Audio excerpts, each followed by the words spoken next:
Mahilig ka ba magkusot ng mata? Narinig mo na ba ang sakit na keratoconus? Hi mga idol, ako si Doc Doms.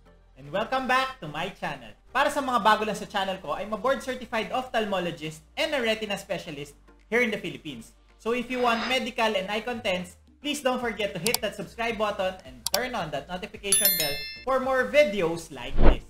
And for today's video, pag-usapan naman natin yung sakit na tinatawag na keratoconus. Tara, let's discuss.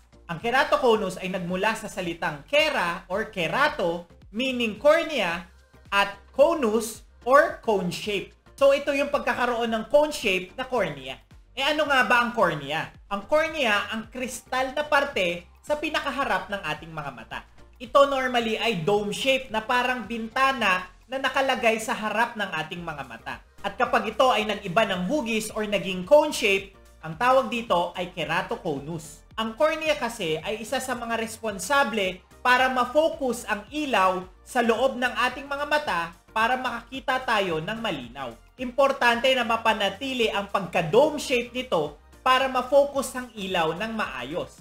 Dahil kapag ito ay nag-iba ng shape, ay magkakaroon ng hindi magandang pag-focus ng ilaw sa loob ng mata na magkokos ng paglabo nito at pag-distort ng mga images. Hindi pa talaga alam kung ano ang dahilan or cause ng keratoconus or yung pagbago ng shape ng cornea.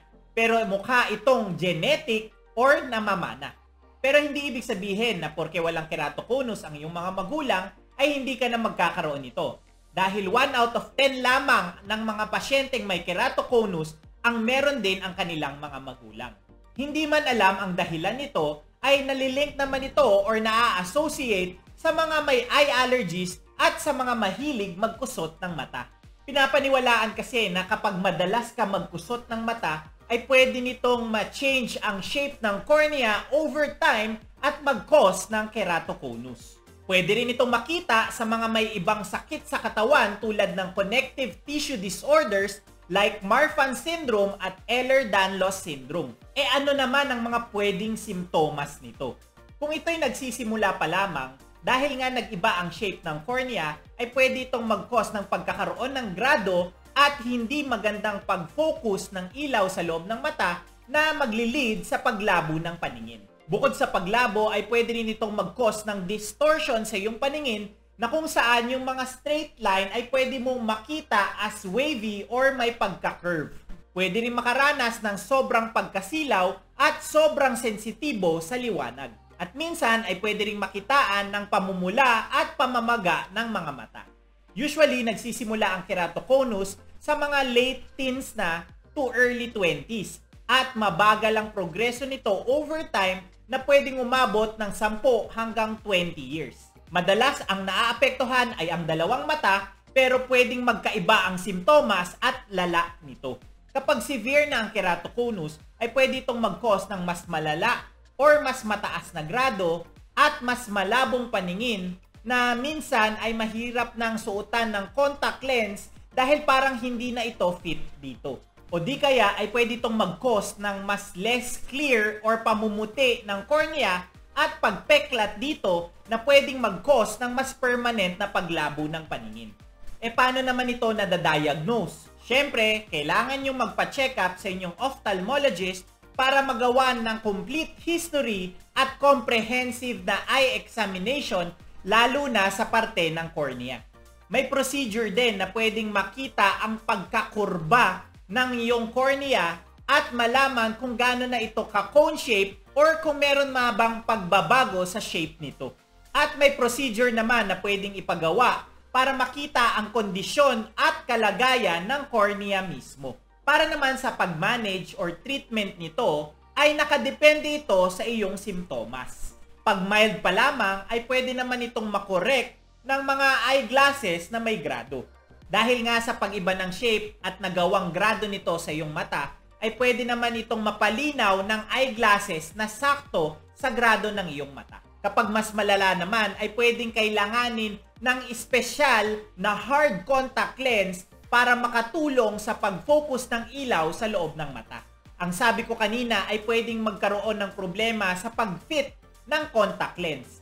Kaya, kailangan ng espesyal na hard contact lens para mas mahulma ang cornea at maging mas dome shape ito at makatulong sa paglinaw ng paningin. Meron ding special device na pwedeng ilagay sa mata, yung tinatawag na Intacs. Ito ay yung kurbadong device na pwedeng ilagay sa iyong cornea sa pamamagitan ng operasyon. Tinutulungan ito na mas maging flat ang kurbadong cornea sa mga pasyenteng may keratoconus para mas makatulong ito na mapalinaw ang paningin. Ang isa pang option na pwede sa sakit na ito ay yung tinatawag na collagen cross-linking. Ito ay gumagamit ng special na UV light at eye drops para patibayin ang mahinang cornea dahil nga mas manipis ito sa mga pasyenteng may keratoconus. Tumutulong din ang cross-linking sa pag-flatten ng cornea para hindi ito masyado kurbado. And last option ay yung tinatawag na corneal transplant. Pag sobrang lala na nito tulad ng pagkakaroon ng pag-less clear or pamumuti at peklat sa cornea o di kaya nagkaroon ng pagsabog or pagputok nito sa sobrang nipis, ay pwede naman palitan ng cornea through operation. Pinapalitan ang may problemang cornea ng healthy cornea na galing sa isang donor. Pero syempre, dahil surgery pa rin ito, ay hindi naman ito laging 100% successful at may tsansa na ma-reject ng iyong katawan ang cornea mula sa donor. At para makatulong maiwasan ang sakit na ito, ay iwasan ang pagkusot ng mata dahil pwede itong makadamage at makapagpaiba ng hugis or kurba ng cornea. Kapag ito ay makate at hindi maiwasan na kamutin, ay pwede mag-apply ng cold compress para makatulong mabawasan ang pangangati.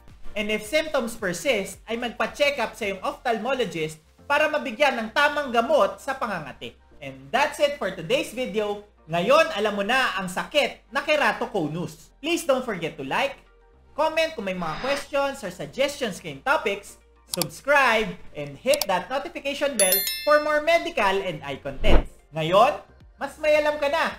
Ako po si Doc Doms. See you on my next video.